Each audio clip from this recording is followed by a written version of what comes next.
Good day, folks. This is Greg Judy at Green Pastures Farm. Today we're over here with the sheep, and Isaac and the boys are setting up another paddock. And we got our dog feeder right here, the double hole. So no matter which end they want to go in on, they can.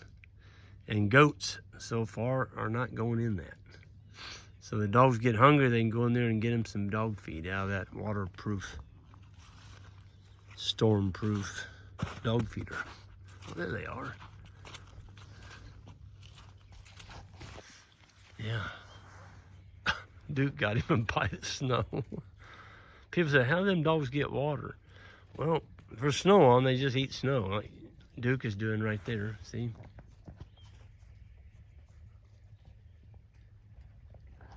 Folks, there's also a lake right here to the right of me, and there's a creek down there flowing. I can hear it. So they got tons of water in this paddock. Hey, Duke. These are all male dogs, and they're all fixed. And you notice Big Boy is not up here. And that's because Big Boy's with the sheep. And the goats. He always is with them.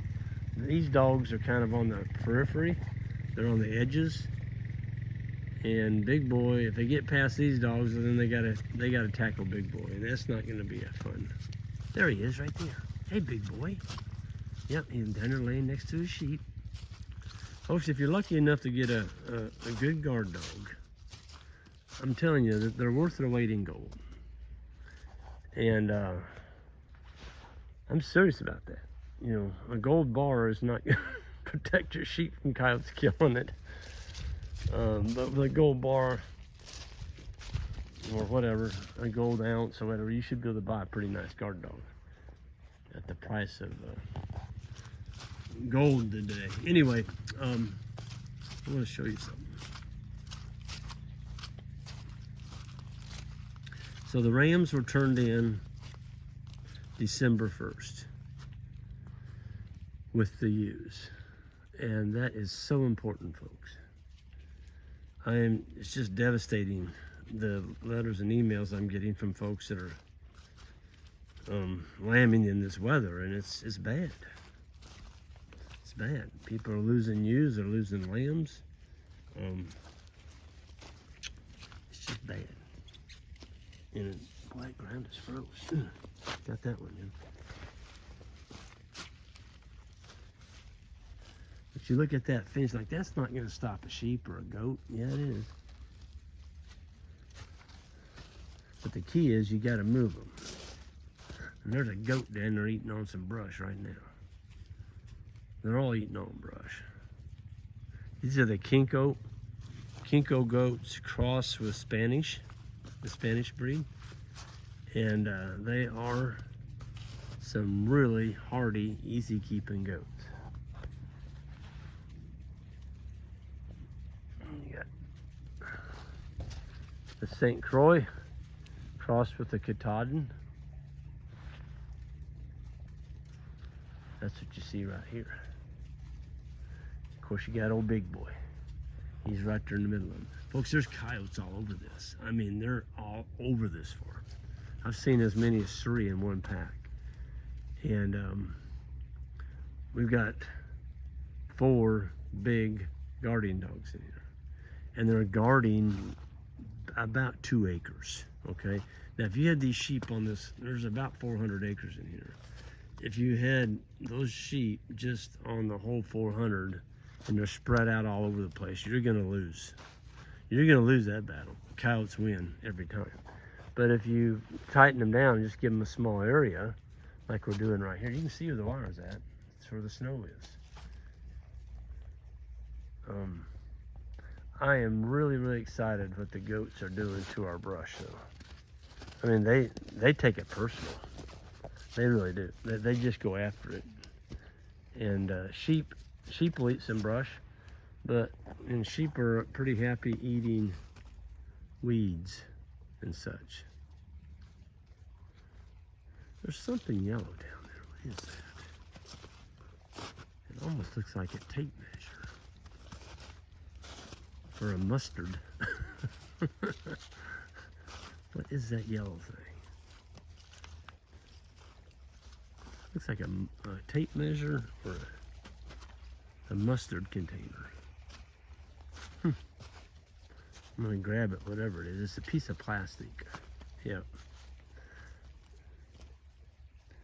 Yeah, I don't get it. Why people throw plastic down on the landscape so it can wash down the creek onto somebody else. I don't get it. I guess out of sight, out of mind. But anyway, look at that water flowing, folks. We haven't had water flowing in that little creek for 2 years. I'll pick that up in a minute. It's an old heat container. Like it's a gas treatment. Keep your ice from freezing in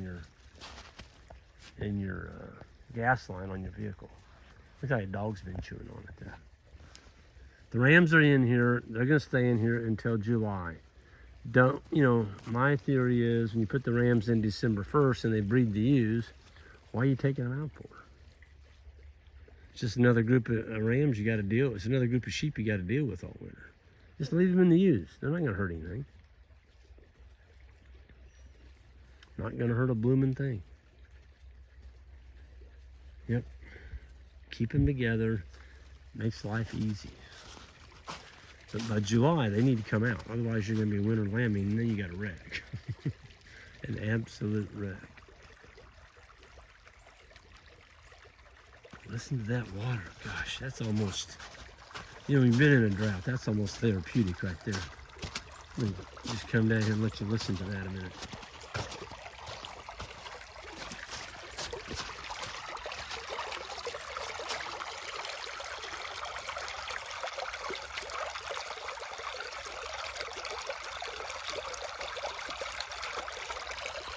That's all coming from snow melt and a little bit of rain that we got last night.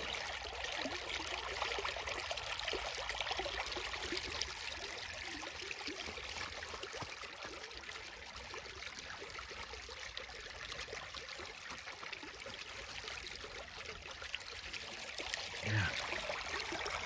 Anyway, I'm going to get out of here, let the sheep and goats go back to what they're doing. What they do best is eating brush and brambles and stuff that the cows won't eat. And these animals have never had any grain and they've never had any hay, even through that really cold spell. So pretty low keeping animals. Folks, y'all have a good one, and we'll see you down the road. Hope to see some of y'all at our grazing school, and have a good one.